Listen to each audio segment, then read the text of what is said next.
Merendeiros e merendeiras do nosso amado Brasil, como é que vocês estão? Tudo maravilha? Tudo uma delícia? Bem-vindo ao Domingão do Merendão, pessoal! Hoje nós vamos falar de fluxo estrangeiro, é verdade, pessoal. Estamos ainda no início do ano, né? Hoje é dia 14/1 de 24. Esses dados apurados aí são muito recentes, está até o dia 12, né, de janeiro, né, o relatório, né? Na verdade, os dados se referem a 2 dias de delay, né? Então a gente só tem dados até 10 de janeiro, é o início do mês, mas a gente vai começar a notar uma certa diferença entre o ano anterior, né, em relação a fluxo gringo. Se você gosta do conteúdo do Carlos Merenda, dá o seu joinha, te inscreve no canal e envia esse vídeo para mais pessoas, para que o Merenda possa ficar com mais vontade de fazer vídeos para vocês, pessoal. Então, vamos começar, né, agradecendo ao relatório, né, enviado pelo Jorge, né, lá do grupo de venda coberta, né? E a gente fica muito lisonjeado, né? Porque ele sempre está me atualizando com esse relatório aí. E eu falo para ele, cara, muito obrigado. Você não tem noção da contribuição que você está fazendo aí para a comunidade do canal do Carlos Merenda, né? E mais uma vez, obrigado, Jorge, pelo relatório. E aí a gente vai verificar neste relatório, tá? Neste relatório, no gráfico de barras aqui, né, de volume, tá? De saldo acumulado dos gringos no mês de janeiro. Então a gente observa que esses dados aqui se referem ao dia 2/1 de 24 até o dia 10/1 de 24. Tá muito recente, não tem como tirar conclusões de longo prazo aqui, né? A gente consegue fazer projeções através desses dados. Projeções são probabilidades.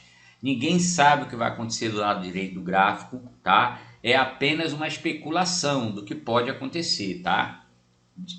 Conforme o viés, né? Então, o mercado financeiro, ele é dividido em 3 partes, né? O número 3 é importante, né? Assim como foi para o Tesla, o número 3.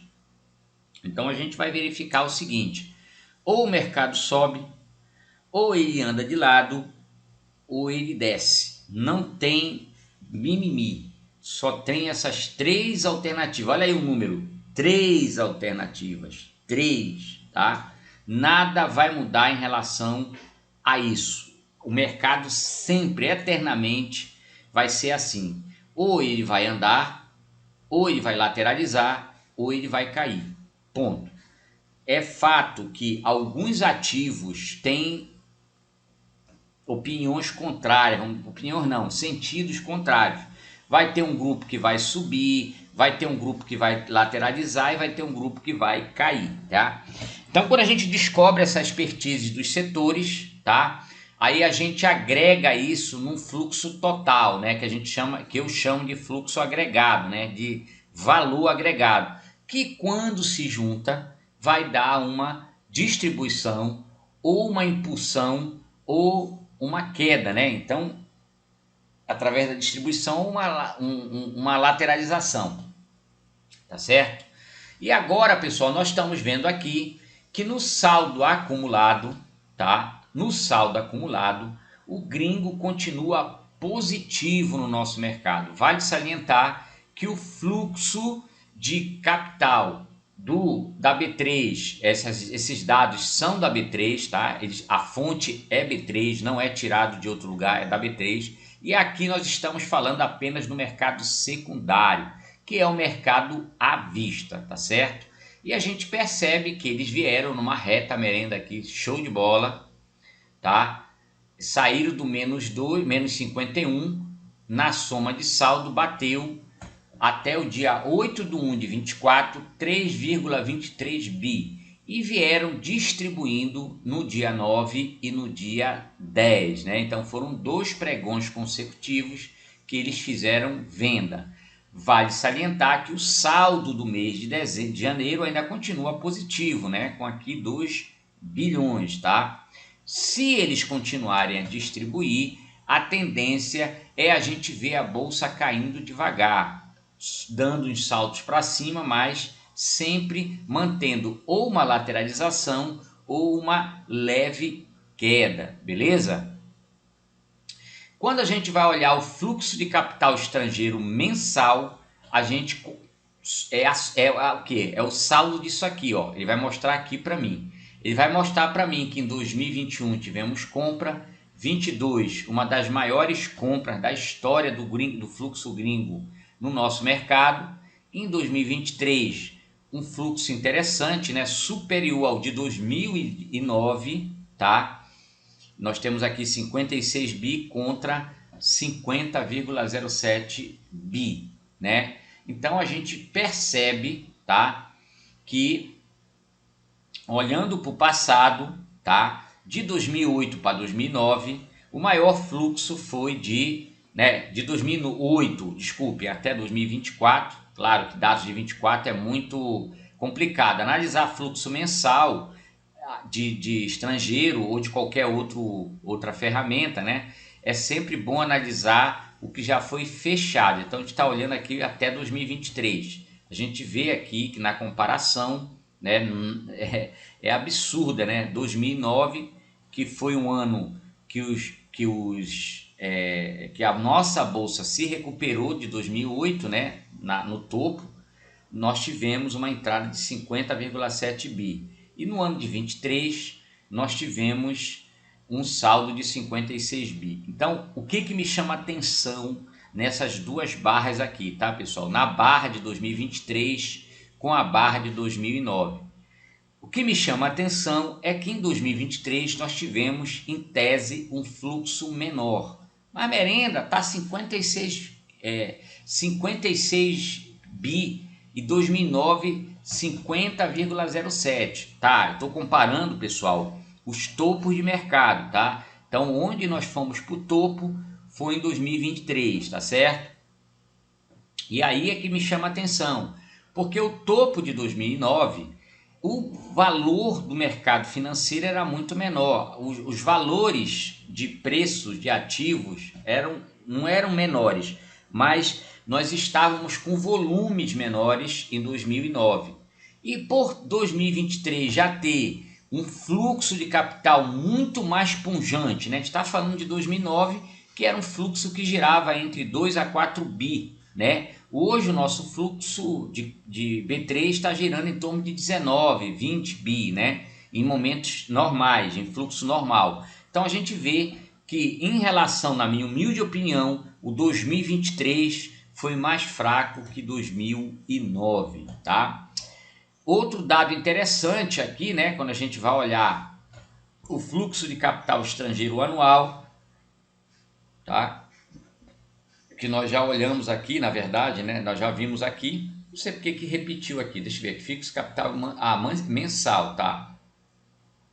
É num gráfico mensal, aqui é só a barra anual. Vai ter a mesma reflexão de cima, na verdade é a mesma coisa, tá? Fluxo mensal não está diferenciado do mensal. Só que isso aqui está, o relatório eu acho que apresentou uma falha, né? Na verdade, pessoal, esse fluxo mensal tinha que aparecer aqui, ó. Mês de dezembro de 23, novembro de 23, outubro de 23, e ele simplesmente compilou aqui o anual, né? Por isso que eu interpretei de forma anualizada, mas na verdade esse fluxo aqui não está correto, tá? Isso aqui não está correto no relatório. O pessoal da Necton se equivocou. Aqui ele tinha que estar colocando barras mensais, tá? Então eu acabei interpretando para vocês o anual, tá? Outro dado que me chama a atenção é esse aqui. Saldo de investidor estrangeiro desde 2016. Nós estamos vendo aqui, claro, em 2024 não teve nenhum IPO, é fato, né? Mas no ano de 22 e 23 a gente vê que o gringo entrou bem menos nos IPO, né? Porque, claro, foi a IPO pequenos. Então, se espera para 2024 um possível retorno de IPOs, onde a gente pode ver uma transferência de ativo no mercado secundário para os flow-on, né? Os futuros IPO. Veja que esse comportamento aconteceu, né? 2019 nós tivemos essa migração, né? Tá vendo? Onde eu falei para vocês lá naquele mensal, que isso aqui vai ser a soma, né? A soma de 2019, o fluxo total terminou negativo, né? Então a gente vai verificar aqui, interessante esses dados, porque nós vimos que eles colocaram dinheiro nos IPO realizando o mercado à vista. Olha a expertise. Ou seja, não tem dinheiro novo aí, tem só uma migração do dinheiro de mercado secundário, né, de mercado à vista para o mercado de IPO, né? Então tem só uma troca de lado, tá? Porque o saldo ficou aqui, ó, em 701, tá? Exceto em 2019, que eles tiraram de 18 e 19, é onde você vê um fluxo negativo, né, no fluxo total. Já no ano de 2022, 23, nós tivemos fluxo positivo, como foi em 16 e 17, né? A gente teve aqui um volume de fluxo total, tá? De positivo em 2016 e 2017, tanto em IPO mais flow-on, como no mercado secundário. Isso aqui se repetiu em 22 e 23. Então vocês podem perceber que pode ser que a gente tenha distribuição em 2024, uma migração desse capital guloso que eles colocaram no mercado à vista, por exemplo, em 2022, que foi um dos maiores da história, né? Acho que foi o maior da história do fluxo de 2008 para cá. Foi, né? Foi, isso é uma afirmação, foi. E em 2023 já tivemos uma redução de entrada do fluxo secundário e uma redução no fluxo de IPO, por ser pequeno. E em 24 nós não sabemos o que eles vão fazer, ninguém sabe o que vai ter, a gente vai conversar sobre isso lá para 2025, né? Então, atualmente, o Merenda está especulando, ele não está afirmando, dizendo que isso vai acontecer. Provavelmente pode ocorrer uma repetição do que aconteceu de 2018 a 2021, tá? Se a gente tiver uma reconstrução, plano Marshall, alguma coisa que vai jogar dinheiro nas indústrias, no mundo todo, muito provavelmente vai ter muito IPO, tá? Nos próximos anos, tá? E aí é onde é que a gente pode ver um 2024, tá? Com uma inclinação para verba em cima de IPO. Outro detalhe interessante, eu não gosto muito de falar sobre isso, mas é o fluxo de capital estrangeiro no índice futuro, tá? Então aqui a gente tem contratos em aberto e é um somatório, essas barras estão somando o contrato cheio com o contrato mini, tá certo? E tá dando um saldo total que tá me dando uma seguinte visibilidade, que eles estão na posição vendedora Futebol Clube de mercado de curto prazo. Eles estão vendidos em mercado futuro, tá? Que é o mercado de curto prazo. Merenda, mas não é mercado futuro? Sim, mas é de curto prazo porque ele tem vencimento, tá? E o mercado à vista não tem vencimento. O mercado secundário ele não tem vencimento. O cara pode ficar posicionado nas ações milhares de anos, né? Passar para os netos e bisnetos que vão ficar na bolsa, tá certo? E o mercado futuro ele tem vencimento. Então, quando a gente olha essa distribuição desde 4/1 de 24, mostra que em algum momento teremos sim realizações no Ibov forte, porque o gringo está jogando dos dois lados, tá, pessoal? Ele está na ponta compradora e está na ponta vendedora. E ele faz isso muito bem com o contrato futuro e com o mercado à vista, tá? E olha aqui o que aconteceu de janeiro, de 4 de janeiro a 11 de janeiro de 24. Ponta vendedora Futebol Clube, tá? Ele estava comprado com saldo comprador até 5/1 de 2024.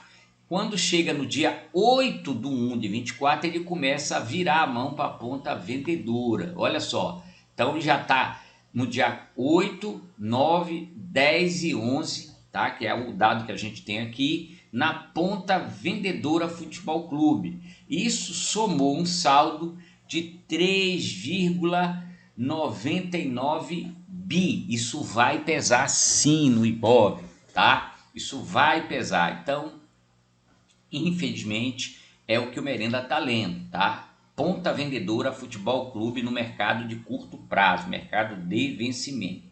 Por outro lado, quando a gente olha agora o fluxo mensal, agora sim, ó, a gente tem dados de fluxo mensal. A gente enxerga também, claro que isso está muito recente, não dá para ficar, como eu falei para vocês, a gente vai narrar igual um jogo de futebol, a cada dia, a cada dado que a gente tem, a gente vai somando, né? Somando esse saldo e vendo o que pode acontecer, ó.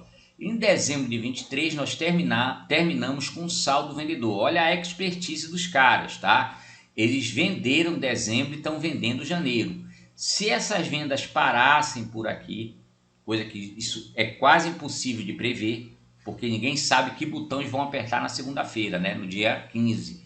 Se eles parassem de vender, a gente poderia ver um fluxo estancado aqui e ver barras cada vez menores de venda. Mas não é isso que está sinalizando, porque se em poucos dias já está quase o valor do ano, mais da metade do valor de venda de contrato futuro de dezembro, então janeiro está começando com sintoma de realização e distribuição até, na minha humilde opinião, maio de 2024, tá? Isso aí ninguém pode afirmar nada, eu estou só conjecturando com vocês aqui, analisando através das barras e de um ciclo passado de como eles têm direcional na nossa bolsa, tá certo? Então, dito isso, pessoal, vamos olhar agora os gráficos, tá? O que é que o IBOV versus Ibovespa, IBOV versus fluxo estrangeiro. Bom, no último relatório nós já comentamos sobre uma possível distribuição. Teve um rapaz lá que criticou no canal que era muito cedo para ver isso. É verdade, é muito cedo para ver isso, mas foi o que aconteceu. Distribuiu mais do que do último relatório, tá? Da semana passada. Então, a gente está fazendo uma leitura semanal de fluxo, tá? Cada semana vai mostrando para mim que a gente pode ter uma distribuição semelhante a essa aqui, tá? Vai acontecer? Não sei, pode não acontecer. Uma distribuição semelhante a de junho a outubro, tá? Aí o Merenda está olhando aqui, né, dentro desse canal aqui de distribuição, tá? Que pode não acontecer, tá? Mas o Merenda acha que vai acontecer porque tem probabilidade no jogo. Tem ponta vendedora, e como a gente sabe que o dominador do fluxo, que tem mais dinheiro no nosso mercado é o gringo, então a gente começa a traçar a linha de distribuição, tá? Merendolau, tá? Então se bater na reta merenda aqui, ó, bater e ficar dentro dessa janela de tempo, nós vamos ganhar dinheiro com venda de call, tá certo? E se isso não acontecer, se o mercado for para cima da linha da reta merenda do teto da estrutura, aí nós vamos ganhar dinheiro com venda de put, tá certo? Por enquanto o mercado está aqui no meio do canal, e no meio, meu irmão, é atirar com probabilidade baixa de acerto, tá? Você tem uma probabilidade baixa de acertar a operação. Por isso que eu prefiro que toque na reta merenda inferior, que é essa aqui, ó. Eu estou mostrando aqui, que é a linha que mostra a distribuição até os 122 mil pontos, tá? A linha da reta merenda superior, tá? Mostra uma distribuição até a reta merenda de 125.474 pontos. Ou seja, você tem um canal aí traçado pelo Merenda. Então, o canal do Merenda não é a única verdade. É a forma que eu enxergo isso aqui igual um quadro, pessoal, tá? Eu sou intuitivo nas minhas análises. E aqui nós temos as três retas Merenda, onde mostram a força de equilíbrio. Aqui no meio seria o ponto de decisão, né? Onde os volumes provavelmente vão aumentar, vão começar a melhorar nessa reta Merenda, se caso o mercado vir tocar aqui, e tá vindo, tá? Já perdeu a primeira reta Merenda, ó, já bateu aqui, já furou a primeira reta Merenda. Nós estamos aqui na segunda, tá? Que é um vetor entre as duas retas, né? A que não podia ser perdida e a que pode chegar até tocar nessa reta aqui, ó, a terceira reta. Então, como eu falei para vocês, eu divido intuitivamente em três, tá? O número 3. E aqui a gente está vendo no meio, tá? Tocando nessa reta aqui, pessoal, começa o divisor de águas, tá? Começa o divisor de águas e, na minha humilde opinião, onde vai ter força compradora vai ser entre 125 e 122, se o mercado atingir a distribuição até maio/junho de 24, tá? Então aqui nesse ponto é que pode ensaiar início de uma ponta compradora Futebol Clube da parte dos estrangeiros. Se eles vierem distribuindo, infelizmente, fiquem atentos que muita operação de call vai dar certo. Para quem buy and hold, que gosta de fazer carteira, né? É a oportunidade para você usar os prêmios de opções com essa finalidade, tá certo? É isso que eu tenho para falar de fluxo. É muito cedo para ficar acertando tudo e dando uma de galáctico. Isso não é possível, porque mercado de renda variável, você não sabe o que o estrangeiro vai fazer, você não sabe o que o institucional nacional vai fazer, a pessoa física e as instituições financeiras. Você depende de 4 fluxos para chegar a ter um direcional, né? Então você tem 4 vetores para fazer a soma e ver que lado o mercado vai. Se ele vai para cima, se ele vai lateralizar ou se ele vai distribuir para baixo. É isso que eu tenho para falar no domingão. Fui, que vocês estão com a vida ganha. Valeu, pessoal!